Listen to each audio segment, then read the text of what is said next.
नमस्कार मित्रों। तो आइए हमारे आपके आज फिर मुलाकात होगी। और जैसा कि मैं हमेशा ही कहता हूँ, जब तक परमात्मा की परमेश्वर की मर्जी है हमारा आपका ये सिलसिला चलता ही रहेगा। तो आइए आज बात करूँगा मैं वृश्चिक लग्न में राहु की।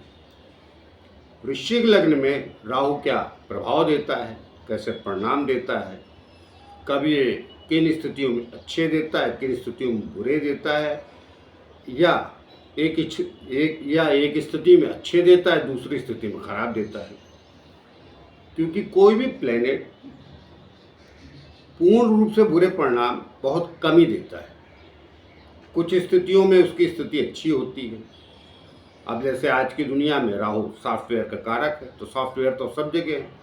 तो अगर थोड़ी भी उसकी स्थिति अच्छी है तो वृश्चिक लगन के भी लोगों को सॉफ्टवेयर में ऊंचाई देता है, अर्थात उनकी आईटी सेक्टर में नौकरी की ऊंचाई देता है। तो उस पर विस्तार से बात करेंगे हम लोग। तो आगे बढ़े उसके माफ कीजिएगा, आगे बढ़े उसके पहले एक छोटी सी प्रार्थना और भी करता हूँ कि जिन लोग हमारे चैनल सब्सक्राइब नहीं किया कृपया कर लीजिए। उससे में बल और शक्ति मिलती है जो आप लोगों के द्वारा ही आती है। तो ये बात करते हैं सीधी वृश्चिक लग्न में राहु की भूमिका की। मैं ओवरऑल बात करूँगा सारी राहु की, मतलब इस वीडियो में जितनी आ सकती है सारी बात तो किसी भी वीडियो में ग्रह की नहीं हो पाती है, लेकिन फिर भी ओवरऑल मैं समझाने की कोशिश करूंगा, बताने की कोशिश करूंगा, ताकि आप सबके लिए वो कहीं ना कहीं लाभप्रद हो। तो ये बात करते हैं सीधी राहु की। तो मैं वृश्चिक लगन लिखा, 8 भी लिखा। पिछला वीडियो मैंने बनाया था शनि के बारे में बताया था, तो सब जगह नंबर नहीं लिखा था। कुछ लोगों को बोला नंबर भी लिख दिया कर तो ज़्यादा सुविधाजनक होगा, चलिए वो भी मान लेता हूँ। तो 8, 9, 10 देख रहे हैं आप, 7 तक ही वृश्चिक लगन पत्रिका है और ऊपर मैंने वृश्चिक लगन ही लिख रखा है। वृश्चिक लग्न 8, राहु यहाँ मैंने 4 नंबर भी लिखा। तो इसका ये मतलब नहीं कि मैं चौथे नंबर के राहु की बात करूँ, मैं ओवरऑल बात करूँगा सभी घर की, और थोड़े में कोशिश करूँगा कि सार घर भी बात कर सकूँ। तो देखिए राहु जो है, पहले राहु को समझिए। वृश्चिक लगन को मैं पिछले वीडियो में बता चुका था, एक 30 सेकंड की यहाँ भी कह देता हूँ। आप लोग धैर्यवान होते हैं, समझदार होते हैं और स्थिति परिस्थितियों को ज़िंदगी में भांपना और समझना जानते हैं। कई बार आप लोग दूसरा कहना शुरू करता, आप समझ लेते हैं कि कहना क्या चाहते हैं आगे। तो अगर थोड़ा सा दूसरा स्थान, वाणी स्थान मजबूत है अगर आपका, तो कई बार आप बीच में टोक भी देते तो लोग इल्ज़ाम भी लगाते कि टोका टिप्पणी कर रहा है। नहीं, ऐसा नहीं, वो बोरिंग बातें करता है। तो कई बार ऐसा हो जाता है वृश्चिक लगन वालों के साथ, क्योंकि वो ज्ञानी तो होते हैं आप लोग। और क्रोध की मात्रा मैंने कहा तभी आती है, क्रोध तभी आता है जब आपके स्वाभिमान को छेड़ा जाता है। बेसिकली वृश्चिक लगन संसार में जो भी ज्ञान है, अध्यात्म या भौतिक का भी आनंद लेते हैं, ऐसा कुछ नहीं। दोस्तों यारों में प्रसन्न रहते हैं सब, लेकिन ज्ञान रखते हैं भौतिक का भी और अध्यात्म की। कुल लेते कि ज्ञानी लोग होते हैं। तो अब उसमें राहु क्या भूमिका निभाता है? तो राहु देखिए भूमिका ये निभाता है कि ये तो ज्ञानी है नहीं, इसका क्या काम? राहु से 5-7 चीज़ें बता देता हूँ, वो 100% होती, बाकी अनेक बातें। मगर पहले राहु क्या देता है? भ्रम देता है, शंका देता है दूसरे के प्रति। अब शंका आ गई तो दूसरे पर तो शंका रहेगी। अति भौतिकवादी होता है, जो भी चीज देखता है वही चाहिए धरती पे। रिश्तों को खटास लाने वाला राहु होता है। बाकी भौतिक चीजें देगा, मैंने पहले भी बोला कि आईटी सेक्टर वगैरह जिसे देखा जाता है सॉफ्टवेयर, वो चीजें प्राप्त हो। रिश्तों में खटास पहला काम इसका।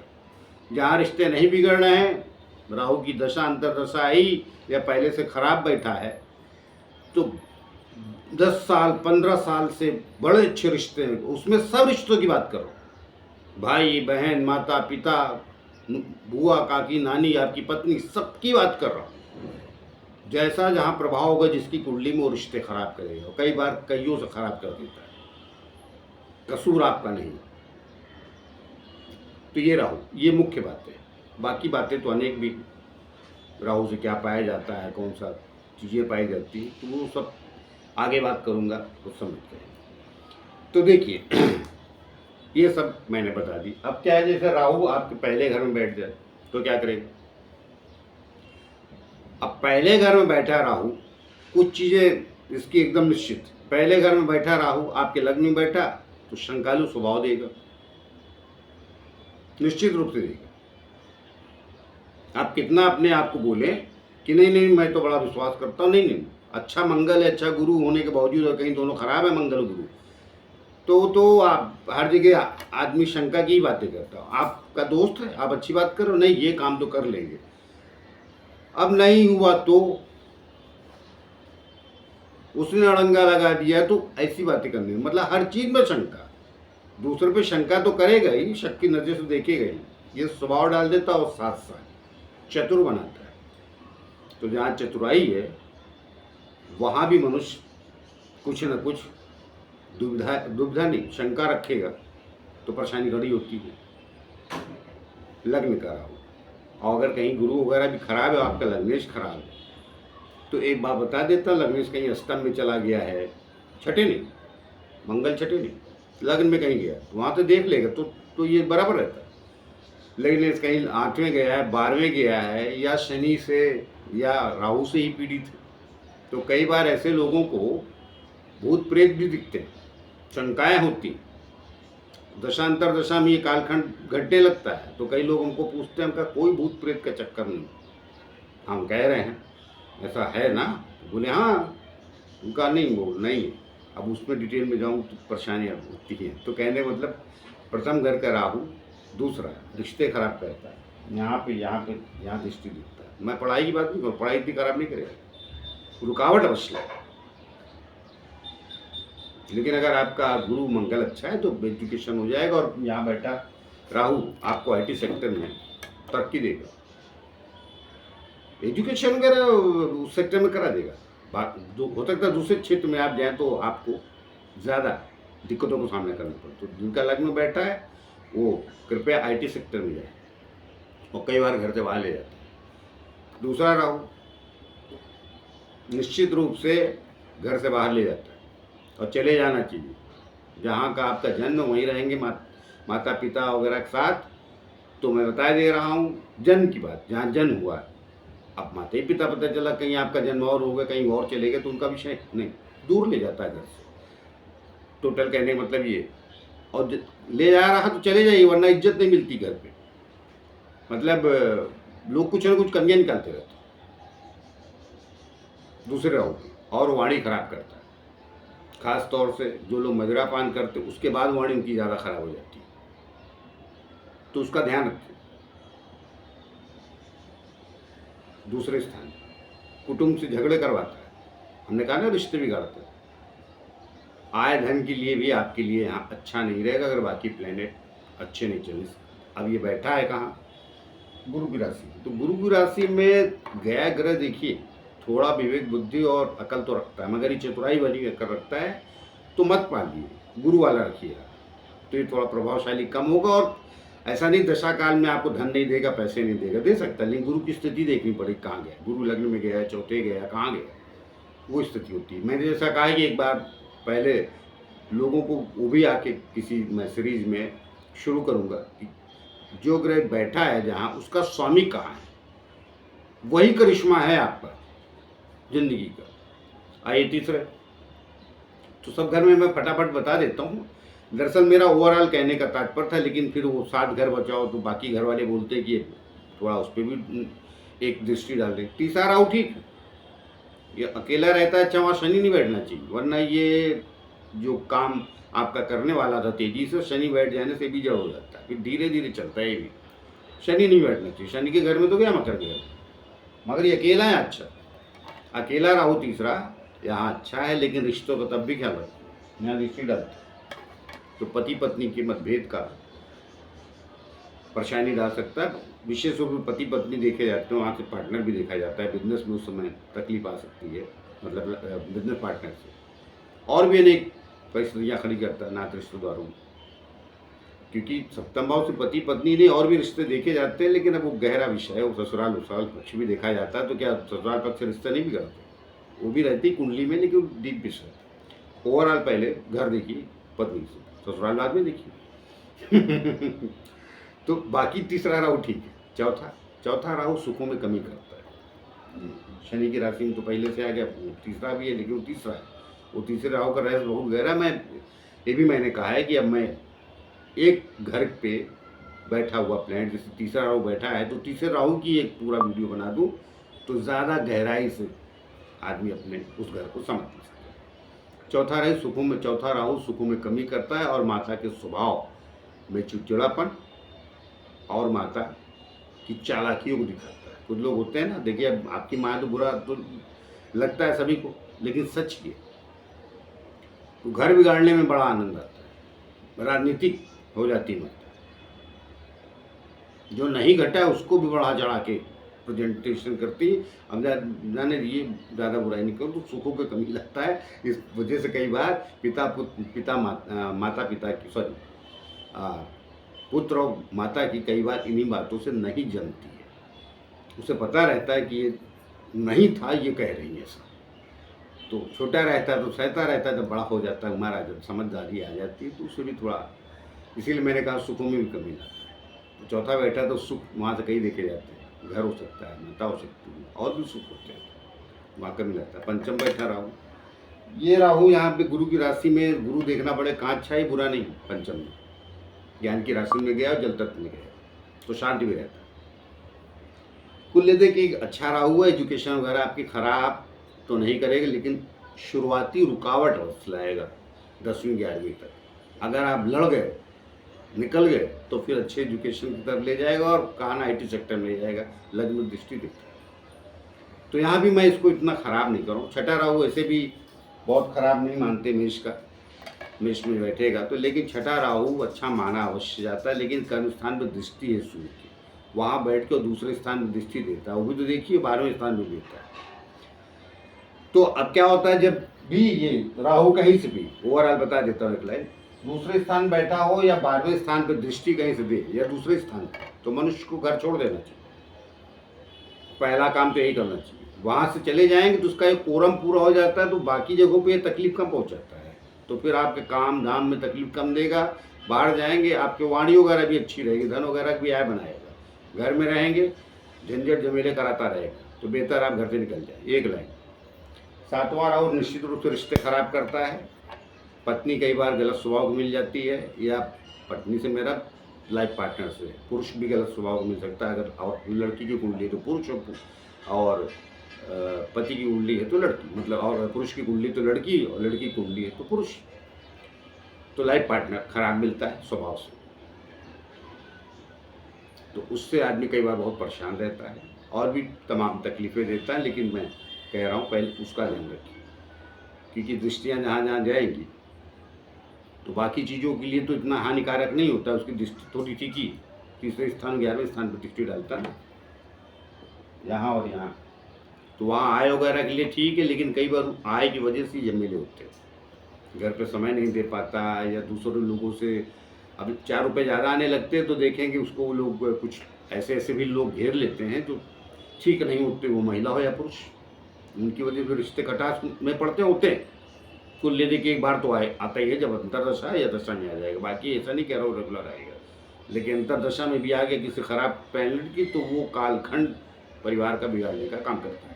अष्टम का राहु बड़ी चर्चा होती है। अष्टम के राहु को भी भूत प्रेत से जोड़ा जाता है, लेकिन उसमें आपका लग्नेश भी खराब होना चाहिए। मंगल भी अष्टम में चला जाए या 12वें चला जाए, विशेष 2 स्थान, तो ये स्थिति है। ऐसे व्यक्ति को भी आत्माएं दिखती हैं, या जिसको कहते हैं बाधा, भूत प्रेत नजर आएंगे, और बीमार भी करता है।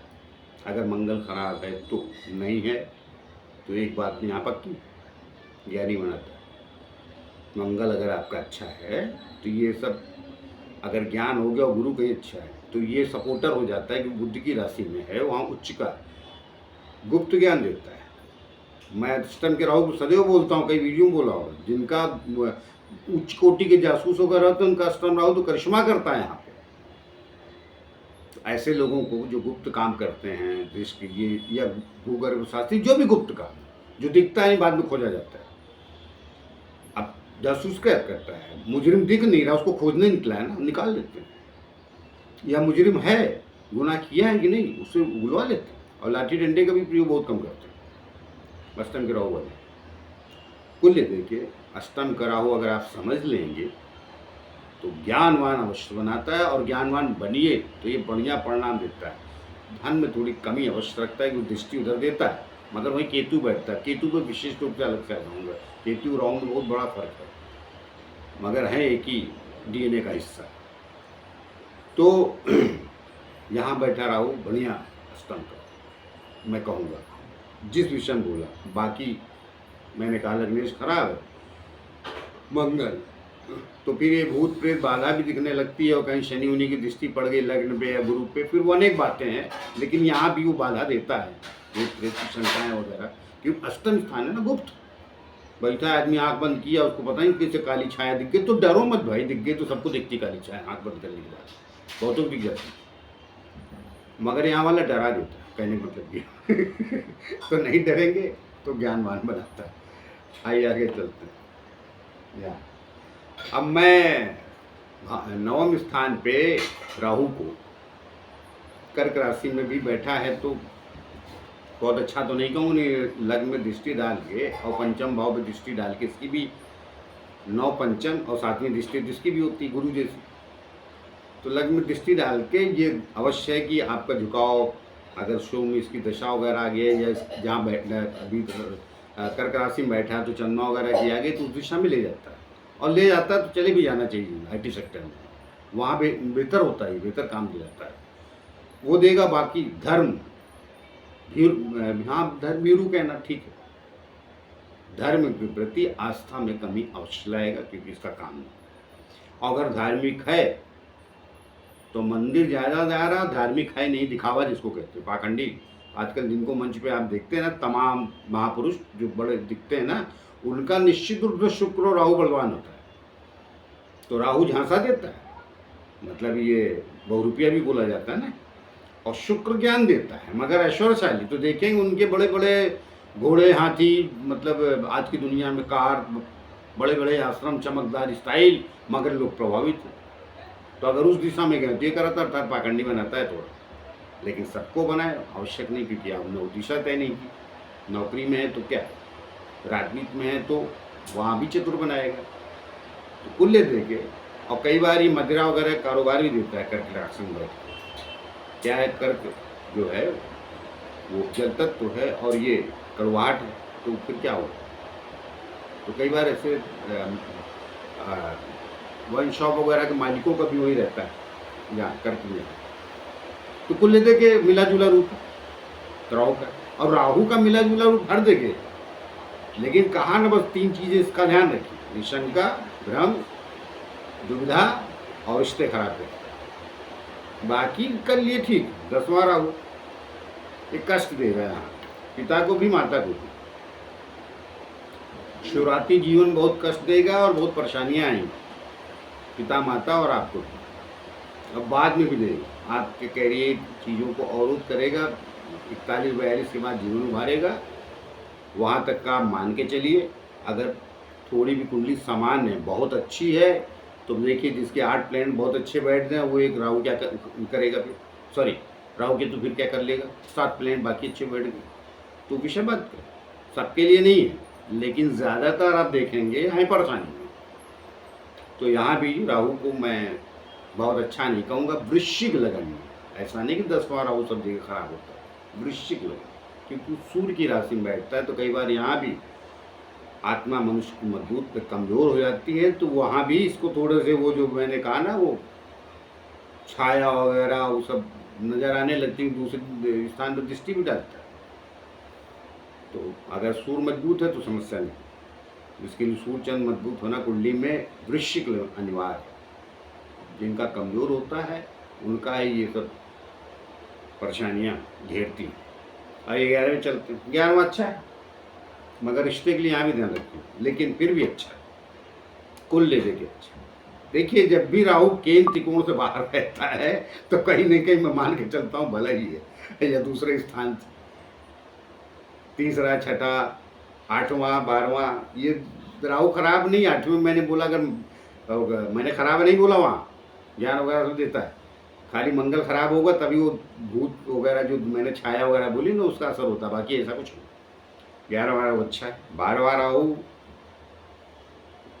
तुला राशि में गया, ये खराब परेशानियां क्रिएट अवश्य करता है ज़िंदगी में, अपनी दशांतर दशा में। जिनका बैठा हो सावधान रहे, हाँ बाहर अवश्य ले जाता है। मैंने कहा ना, जब दूसरे और भी कई चीज़ें हैं, दूसरे घर को मैंने विशेष रूप से बोला, और 12वें घर को संबंध हो जाता है तो बाहर ले जाता है घर से, और घर से मतलब सब समुंदर पार नहीं चले जाते, अर्थात 7 समुंदर पार नहीं जाते, मतलब विदेश नहीं जाते। 1500 किलोमीटर दूर भी आप अपने घर से चले गए तो उसे भी बाहर ही कहा जाएगा। बीच में एक बात कहना मैं शुरुआत में भूल गया, चलिए अंत में बोले देता हूँ। जो लोग अंत तक मेरा वीडियो ये सुनेंगे उनके लिए लाभदायक होगा, बाकी घरों में भी कहना था, दिमाग से निकल गया।